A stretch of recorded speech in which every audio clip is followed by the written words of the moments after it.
Hello everyone, welcome to easy Vidya channel. अगर अभी तक आपने इजी विद्या को सब्सक्राइब नहीं किया तो प्लीज़ सब्सक्राइब कर लीजिए। आज पढ़ेंगे क्रोचे का अभिव्यंजनावाद। पाश्चात्य काव्यशास्त्र का एक महत्वपूर्ण सिद्धांत है अभिव्यंजनावाद, जिसके प्रवर्तक हैं इटली के काव्यशास्त्रीय आलोचक बेनेडेत्तो क्रोचे। पाश्चात्य काव्यशास्त्र के आधुनिक युग का सिद्धांत है अभिव्यंजनावाद। क्रोचे का अभिव्यंजनावाद का सिद्धांत है।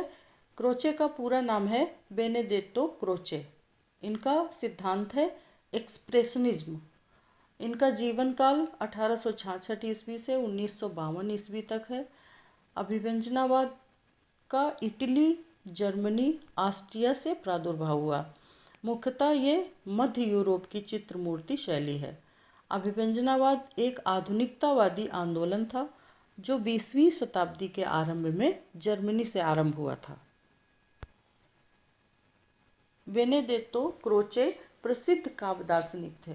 क्रोचे का अभिव्यंजनावाद कलावादी सौंदर्य शास्त्र है। कला संबंधी प्रमुख ग्रंथ एस्थेटिक है, जिसमें आत्मवादी दर्शन शास्त्र के आधार पर विवेचना की गई है।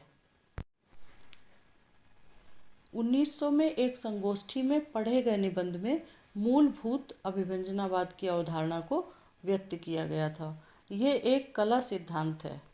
क्रोचे के अनुसार कलाकार अपनी कलाकृति में अपने अंतर की अभिव्यक्ति करता है।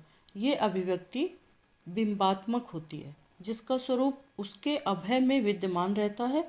बाहरी जगत से उसका कोई संबंध नहीं होता। क्रोचे कहते हैं कि सृजनकर्ता के अंदर जो कला विद्यमान है उसे ही वो अभिव्यक्त करता है। बाहरी जगत से उसका कोई संबंध नहीं है।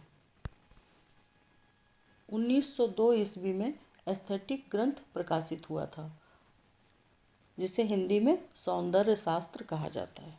इटली के विचारक बेनेडेत्तो क्रोचे ने सिद्धांत रूप में इसका साहित्यिक प्रतिपादन किया। क्रोचे के अनुसार अंतःप्रज्ञा के क्षणों के आत्मा की सहजानुभूति अभिव्यंजना है। क्रोचे ने सौंदर्य की विवेचना में आत्म तत्व को प्रमुखता दी है। कला के मूल तत्व की खोज का प्रयास है। अभिव्यंजना क्या है? कला के मूल तत्व की खोज का प्रयास। कला के वास्तविक तत्व पर गंभीर विवेचना प्रस्तुत की है क्रोचे ने। बेनेडेत्तो क्रोचे की रचनाएं देखेंगे। Aesthetic as science of expression and general linguistic. दूसरी रचना है manifesto of the anti fascist intellectuals, history of the Europe in the 19th century. Breviario di Estetica. अभिव्यंजना का अर्थ है प्रकट करना या रूप देना। अभिव्यंजना के 4 स्तंभ हैं। अंतः संस्कार या आत्म संवेदना प्रकट होना, अभिव्यंजना, आनुषंगिक आनंद और अभिव्यक्ति।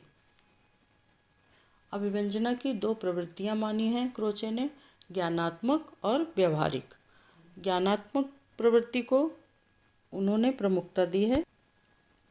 ज्ञानात्मक प्रवृत्ति के 2 भेद हैं, सहजानुभूति, विचारात्मक तर्क ज्ञान, जिसमें उन्होंने सहजानुभूति को प्रमुख माना है।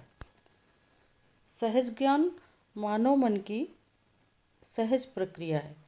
सामान्य विचारों का ज्ञान होता है इसमें। और तर्क, सहज ज्ञान में तर्क और ज्ञान नहीं होता।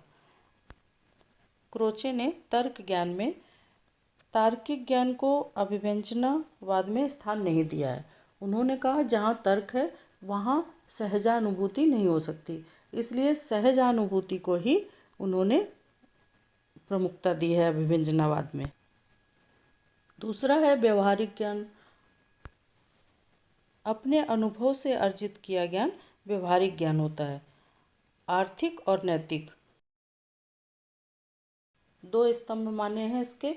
नैतिक में नीति शास्त्र पर आधारित है और आर्थिक ज्ञान अर्थशास्त्र पर आधारित है। तो क्रोचे ने अभिव्यंजनावाद को सहजानुभूति कहा। उन्होंने सहज ज्ञान को ही अभिव्यंजनावाद में स्थान दिया है। क्रोचे ने 4 स्तरों में इसकी परिकल्पना की है।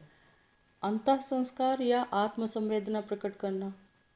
उन्होंने कहा प्रथम दृष्टया ज्ञान में पहली अनुभूति को अभिव्यक्त करना।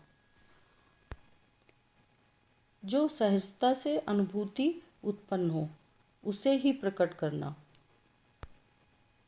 दूसरा है अभिव्यंजना। अभिव्यंजना को सौंदर्य एवं स्वयं प्रकाश ज्ञान कहा गया। स्वयं प्रकाश ज्ञान बौद्धिक प्रक्रिया तर्क ज्ञान पर आधारित है। आत्मा ही सहज अभिव्यक्ति है। तीसरा है आनुषंगिक आनंद। अभिव्यंजना से आनंद प्राप्त होता है। उन्होंने कहा अभिव्यंजना की अभिव्यक्ति से आनंद प्राप्त होता है। जिस आनंद की अनुभूति होती है वो आनंद अभिव्यंजना को अभिव्यक्त करने के लिए प्रेरित करता है। चौथा है अभिव्यक्ति। सहजानुभूति अभिव्यक्त होती है। अभिव्यक्ति से तात्पर्य केवल शाब्दिक व्यंजना से न होकर अशाब्दिक व्यंजनों के रूप, रंग, रेखा, ध्वनि से भी है। आंतरिक अनुभूति को अभिव्यक्त करना। क्रोचे के अनुसार अभिव्यक्ति से तात्पर्य केवल शब्दों के प्रवाह से न होकर अशाब्दिक व्यंजनों के रूप, रंग, रेखा, ध्वनि से भी है। अर्थात जो कलाकार के अंदर सहजानुभूति उत्पन्न होती है, जो अनुभूति उसके अंदर उत्पन्न होती है उसे सहज रूप से अभिव्यक्त करता है। जो आंतरिक अनुभूति को अभिव्यक्त करना ही अभिव्यंजना है। अभिव्यंजना की मान्यताएं। अभिव्यंजना की क्या मान्यताएं हैं? ये जो भी पॉइंट हैं वो याद करने के योग्य हैं। क्रोचे ने सहजानुभूति को ही अभिव्यंजना माना है। अभिव्यंजना ही कला है। अभिव्यंजना अखंड है, अविभाज्य एवं अद्वितीय है। अभिव्यंजना से आनंद की अनुभूति होती है। अभिव्यंजना पूर्णतः आंतरिक वस्तु है। कला सृजन ही नहीं, आस्वादन भी वैयक्तिक स्तर पर होता है। क्रोचे कला के लिए सिद्धांत के पक्षधर थे। क्रोचे ने कहा अभिव्यंजना पूर्णतः आंतरिक वस्तु है। कला सृजन ही नहीं, आस्वादन भी वैयक्तिक स्तर पर होता है। सृजनकर्ता अपने अंदर ही आनंद की अनुभूति करता है। क्रोचे कला के लिए सिद्धांत के पक्षधर थे। अभिव्यंजना के क्या क्या तत्व हैं? अलंकार कला का सहज धर्म होता है। कला को नैतिक अनैतिक के आधार पर नहीं, कला को नैतिक और अनैतिक के आधार पर नहीं, व्यक्तिगत आधार पर स्थान मिला। बाह्य अभिव्यंजना की अपेक्षा आंतरिक अभिव्यंजना को महत्व दिया गया। क्रोचे ने बाह्य अभिव्यंजना की अपेक्षा आंतरिक अभिव्यंजना को महत्व दिया। प्रथम दृष्टया जो आत्मा से विचार उत्पन्न हुए उन्हें अभिव्यक्त कर आनंद की अनुभूति करना ही अभिव्यंजना है। अभिव्यंजना की शैली वर्णनात्मक अथवा चाक्षुष न होकर विश्लेषणात्मक एवं आभ्यंतरिक होती है। क्रोचे के अभिव्यंजनावाद की आलोचना भी हुई। आलोचकों का मानना है कि सहजानुभूति, अभिव्यंजना और कला को एक ही माना है, जबकि इन तीनों का अलग अलग स्तर में संपादन होता है। दूसरा है आत्मपरकता।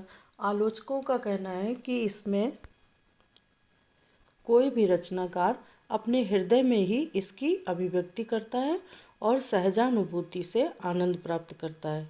यह व्यक्तिपरक है।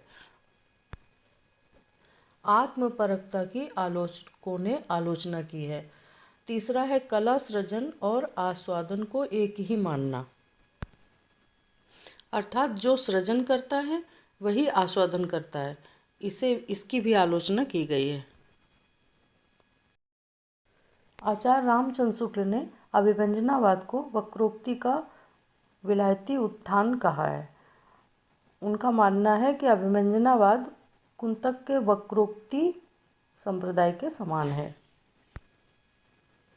तो वक्रोक्ति और अभिव्यंजना में क्या क्या साम्यता है, समानता क्या है? कला को आत्मा की क्रिया मानते हैं दोनों, वक्रोक्ति में भी और अभिव्यंजना में भी। कल्पना को प्रमुखता दी गई है। उक्ति को अखंड, अविभाज्य और अद्वितीय माना है। वक्रोक्ति में भी और अभिव्यंजना में भी उक्ति को अखंड, अविभाज्य और अद्वितीय मानते हैं। अब वक्रोक्ति और अभिव्यंजना में विषमताएं क्या क्या हैं? वक्रोक्ति में बाह्य अभिव्यक्ति पर बल दिया गया, जबकि अभिव्यंजना में आंतरिक अभिव्यक्ति पर बल दिया गया। अभिव्यंजना सहजानुभूति पर, वक्रोक्ति कवि कौशल पर आधारित है। वक्रोक्ति को काव्य की आत्मा माना है। वक्रोक्ति में अलंकार, उक्ति, कर्म, कवि कौशल को महत्व दिया। अभिव्यंजना में सहजता का प्रयोग है। अभिव्यंजना में सहजता को माना गया। वक्रोक्ति में उक्ति वक्रता पर बल देते हैं, जबकि अभिव्यंजना में उक्ति को ही काव्य माना है। आशा करते हैं कि आपको अभिव्यंजनावाद समझ में आ गया होगा। Please subscribe easy Vidya, like videos and comments below. Notification का बटन ज़रूर पुश कर लें, जिससे हमारे नोटिफिकेशन आप तक पहुंचते रहें। Thank you.